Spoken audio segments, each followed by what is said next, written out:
Every one of us at some point faces a moment that tests our wisdom, not just our knowledge, but our wisdom. It's not found in textbooks or lectures. It's built through the choices we make and the lessons we learn from each challenge and triumph we encounter.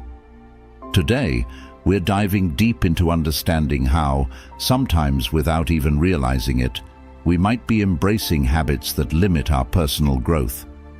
We'll explore the subtle signs that suggest we might be acting foolishly, not to judge, but to grow. This isn't just another list. It's a mirror, a chance to see clearly the behaviors we need to change to lead richer, more fulfilled lives.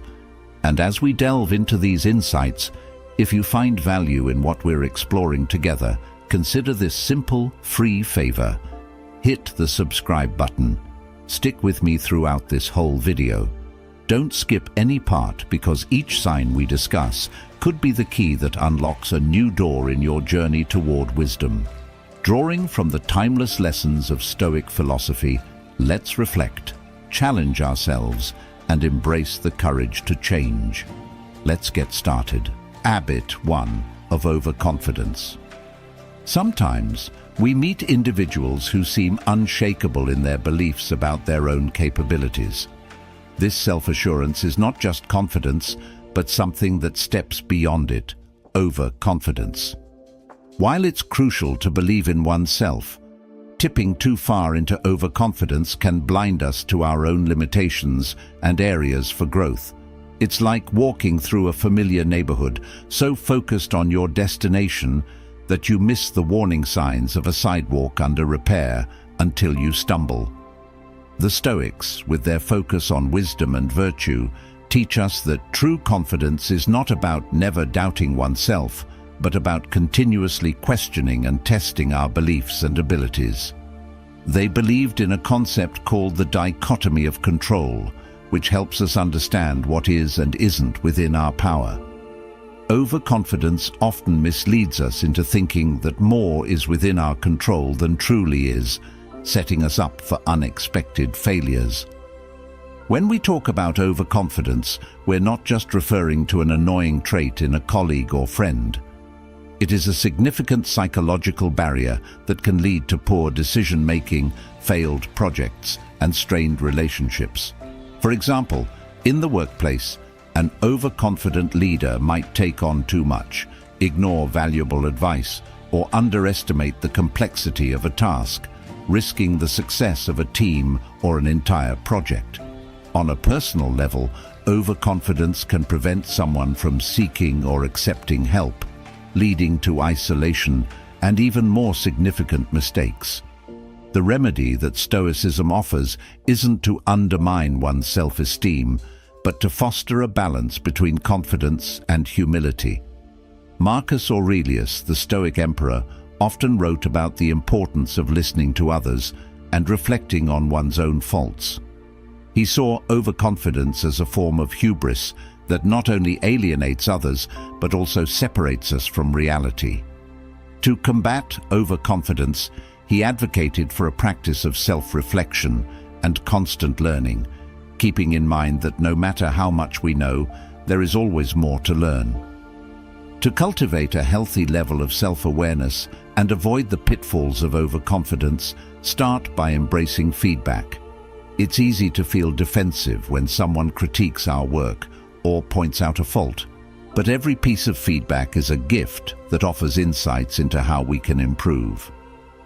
Another practical step is to regularly set aside time for reflection. Ask yourself, what went well today? What didn't? What can I do better tomorrow? This kind of questioning can ground your confidence in real achievements and areas for growth, rather than in an inflated self-image. Moreover, engaging with diverse perspectives is crucial. Overconfidence thrives in echo chambers where our ideas and decisions are never challenged. By actively seeking out opinions that differ from our own, we not only check our overconfidence, but also broaden our understanding and empathy, key traits for effective personal and professional relationships. Finally, Adopting a Stoic mindset involves recognizing the impermanence of success and the inevitability of failure. Understanding that we are not infallible, that we will sometimes fail, helps temper overconfidence. Each failure is not a sign to lower our self-esteem, but a reminder that growth is a continuous process. This perspective doesn't just protect us from the downsides of overconfidence, it enriches our journey, making us more resilient and adaptable. Habit 2. Fear of failure. Navigating the murky waters of fear and failure is something we all face, but it's how we handle these moments that defines our path forward. Fear of failure is a powerful force, capable of stopping us in our tracks, urging us to play it safe, or not to play at all. But let's unpack this a bit, because within this fear lies a paradox. While trying to protect ourselves from failure, we might also be barricading the door against potential success and growth. Stoic philosophy offers a compelling perspective on this. The Stoics taught that it's not events themselves that disturb us, but our interpretation of these events. Fear of failure, then, isn't about the actual failing. It's about how we view failure. If we see it as a catastrophe, that's exactly what it will feel like. But if we view it as a learning opportunity, it becomes a step toward wisdom. The Stoic approach encourages us to examine our thoughts and fears critically, asking ourselves what we truly fear about failing and whether those fears are justified by reality.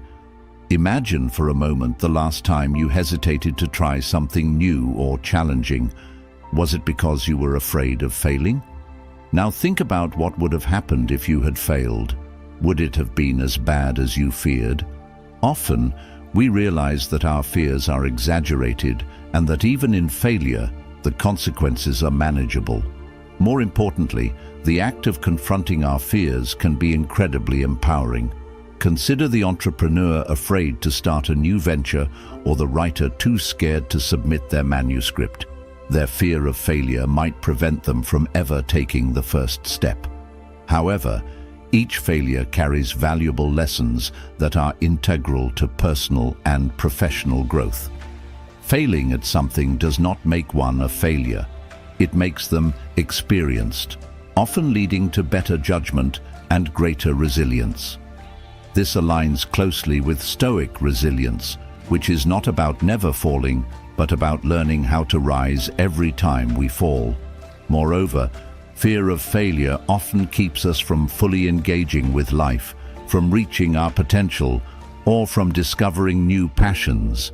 It can lead to a life of regrets, not because of the things we did, but because of the things we were too afraid to try.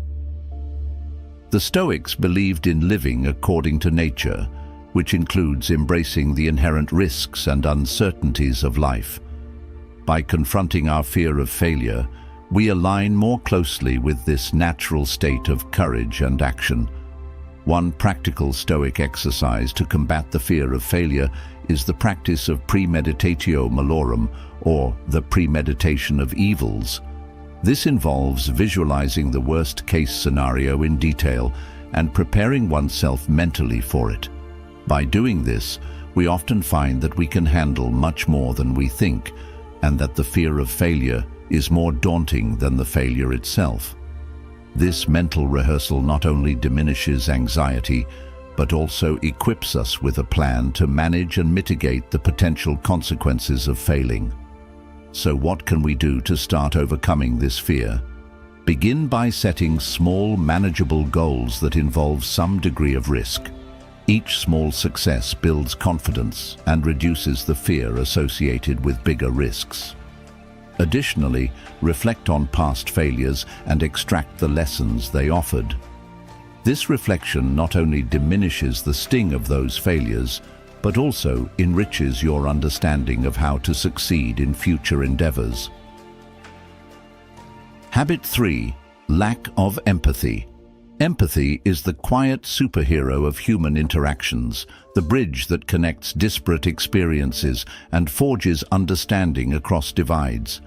Yet, when it's missing, the gap it leaves can be profound, affecting every interaction we have. Lack of empathy isn't just about not understanding or sharing the feelings of others. It's a deficiency that can deeply impact our relationships, our workplaces, and our broader social environments. Stoicism, a philosophy grounded in virtue and logic, places a high value on developing empathy. The Stoics believed that to live a good life, one must understand the nature of human experiences, not just one's own, but also those of others. They saw empathy as a form of wisdom, a way to reach deeper truths about the human condition. Marcus Aurelius, a model of Stoic virtue, often wrote about seeing things from another's perspective, emphasizing that understanding others helps us react to them with kindness and fairness. When we fail to empathize, we essentially navigate social situations blindfolded. We misinterpret intentions, overlook hurts, and generally mismanage our relationships. It can make us seem cold, detached, or uncaring, creating an emotional distance between ourselves and others. This isn't just about missing out on emotional connections. It can lead to practical consequences like conflict at work or strain in our personal lives. Let's consider a typical workplace scenario. Imagine a manager who never acknowledges the stress his team members feel during high-pressure projects. This manager, operating with a lack of empathy, might push his team relentlessly, leading to burnout and resentment.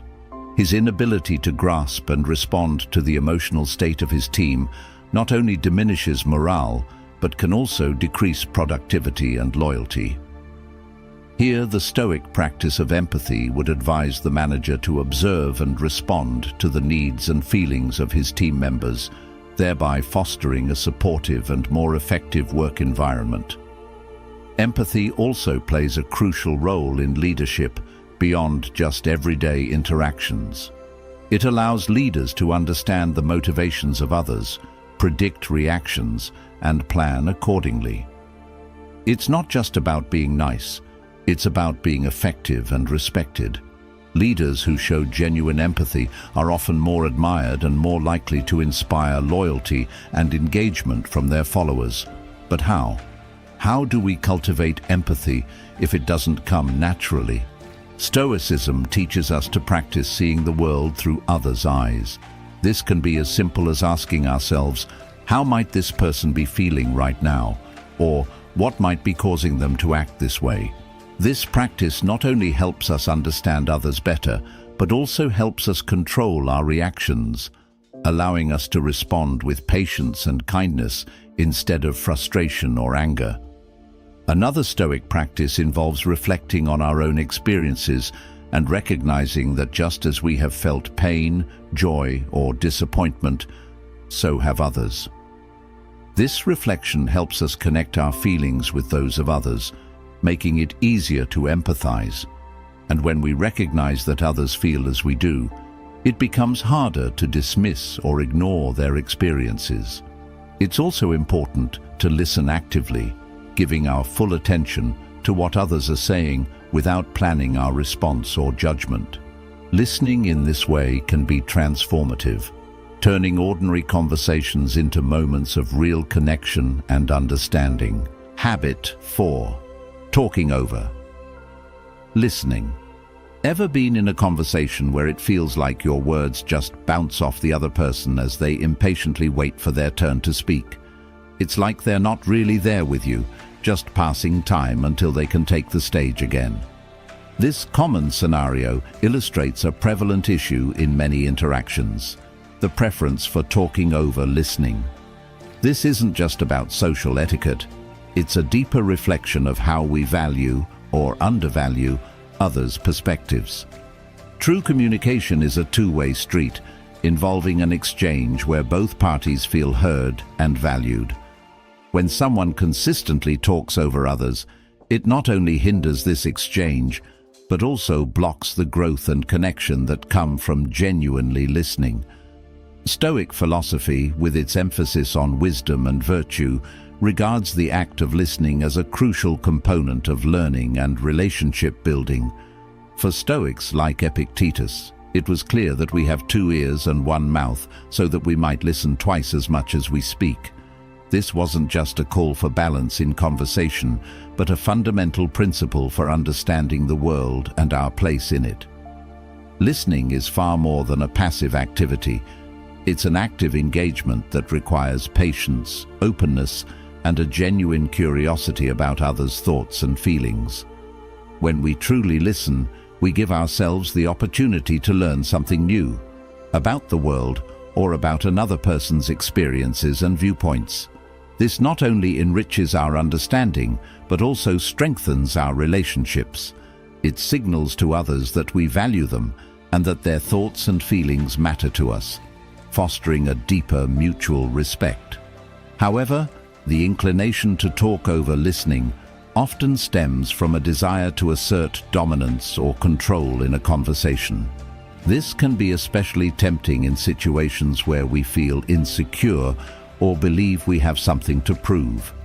But Stoicism teaches us that true confidence comes from being secure enough in oneself to welcome and even seek out the viewpoints of others. By embracing humility and acknowledging that we don't have all the answers, we open ourselves up to a broader spectrum of knowledge and experience. Consider the practical implications of this in a professional setting.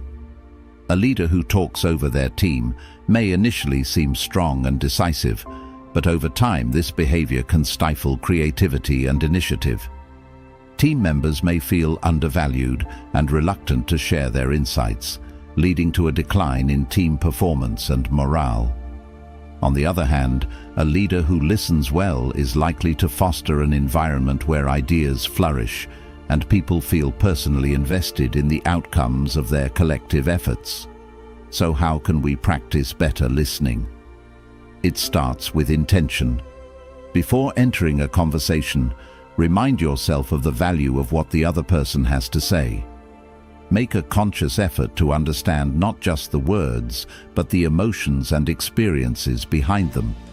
Ask questions, reflect back what you hear, and resist the urge to plan your next statement while the other person is speaking.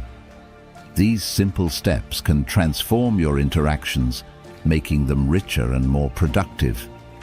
Stoicism doesn't just call us to listen. It invites us to embrace silence as a form of wisdom. In silence, we are not absent. We are deeply present.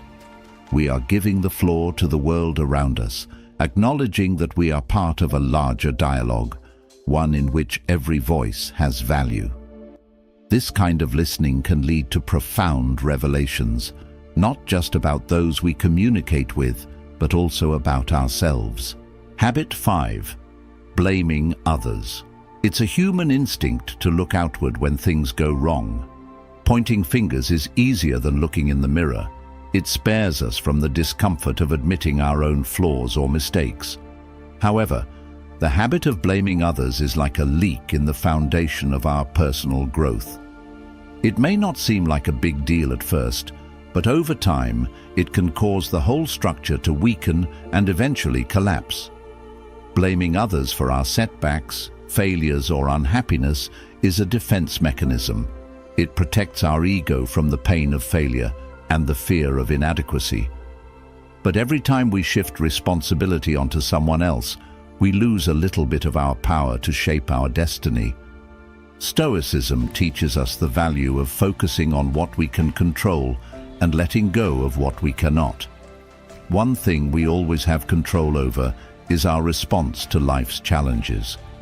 By accepting responsibility for our actions and reactions, we retain our power and agency. Now let's think about what happens when we blame others. It might bring a temporary sense of relief, but it also builds barriers between us and those around us. It can damage relationships, reduce trust, and create a toxic environment, whether at home, at work, or among friends. More importantly, when we blame others, we deny ourselves the opportunity to learn from the experience. Every challenge, every misstep is a chance to learn something valuable, if only we're willing to see it that way. Stoic philosophy isn't about suppressing emotions or ignoring the faults of others. It's about recognizing that the only thing truly within our control is ourselves, our actions, our reactions, our decisions. Marcus Aurelius, a Stoic philosopher and Roman emperor, often wrote about the importance of turning obstacles into opportunities. He believed that the obstacle in the path becomes the path. When we stop blaming others and start examining our own role in our experiences, we turn these obstacles into stepping stones toward personal enlightenment and resilience. Imagine you're working on a project that fails to meet its goals. The easy route: blame the team, the resources, the timing. But what if instead you asked yourself, what could I have done differently? Did I communicate effectively? Was I prepared to lead? This kind of introspection requires courage and humility, but it is the only way to truly grow. By taking responsibility, you might discover that improving your communication could increase team alignment, or that additional preparation could enhance your leadership in future projects. Moreover, accepting responsibility enriches our character and deepens our understanding of life. It teaches us compassion and empathy as we begin to see that just as we are not perfect, neither are others. We all make mistakes, and we all have room to improve. This realization can transform the way we interact with others, leading to more meaningful and supportive relationships. So, the next time you find yourself starting to point a finger, take a moment to pause and reflect. Consider what part you played in the situation and what you could do differently next time.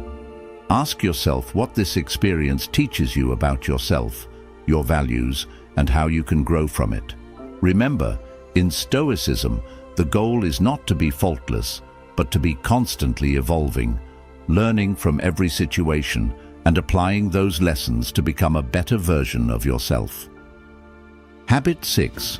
Resistance to change is as inevitable as the sunrise, yet it's one of the hardest things for us to embrace. It disrupts what we know, pushes us out of our comfort zones, and challenges our preconceived notions about the way things should be. But here's a twist. Resisting change can actually hold us back from experiencing some of life's greatest opportunities and lessons. When we dig in our heels and insist on maintaining the status quo, we might miss out on chances to grow, innovate, and improve our lives in meaningful ways. Consider this. Life is like a river, constantly flowing and ever-changing. Stoic philosophy teaches us that just as the river does not resist its course, neither should we resist the natural flow of life's changes. The Stoics believed in embracing whatever life throws at us with calm acceptance, knowing that while we cannot control everything that happens, we can control how we respond. Resistance to change is akin to trying to dam that river with our bare hands. It's not only futile, it can lead to greater frustration and suffering. Now, let's get personal for a moment. Think about a time when you resisted a change because it was uncomfortable or because it challenged a belief you held dear.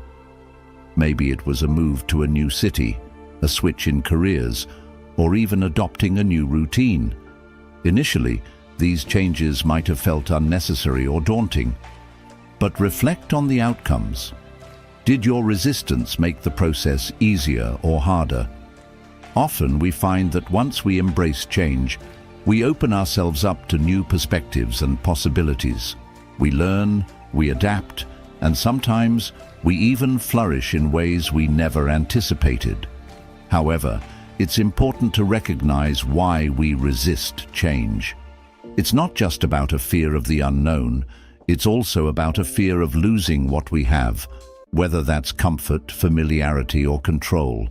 This fear can make us rigid, limiting our potential. But Stoicism offers a powerful counterpoint. It teaches us that true freedom and strength come from within, from our ability to adapt and accept, rather than from clinging to external certainties. Embracing change doesn't mean being passive or giving up our desires and ambitions. Rather, it means actively engaging with life's changes, making conscious choices about how to respond, and finding ways to align these changes with our values and goals. It's about being proactive rather than reactive, making decisions based on wisdom and foresight rather than fear or habit. Let's apply this to a practical scenario. Perhaps in your workplace, the introduction of new technologies or processes can be met with resistance, often because they disrupt well-established routines. However, adapting to these changes isn't just about keeping up with industry standards. It's about personal and professional growth. By learning new systems or embracing new strategies, you're not just helping your company evolve. You're also developing skills that enhance your own employability and effectiveness. So, the next time you're faced with a change, big or small, take a moment to pause and reflect. Ask yourself, what is this resistance telling me? Is it coming from a place of fear or from a genuine concern? How can I align this change with my personal growth and values? By asking these questions, you are not merely surviving the flow of life's river. You are learning to navigate it skillfully, using change as a tool to carve out a more meaningful path for yourself.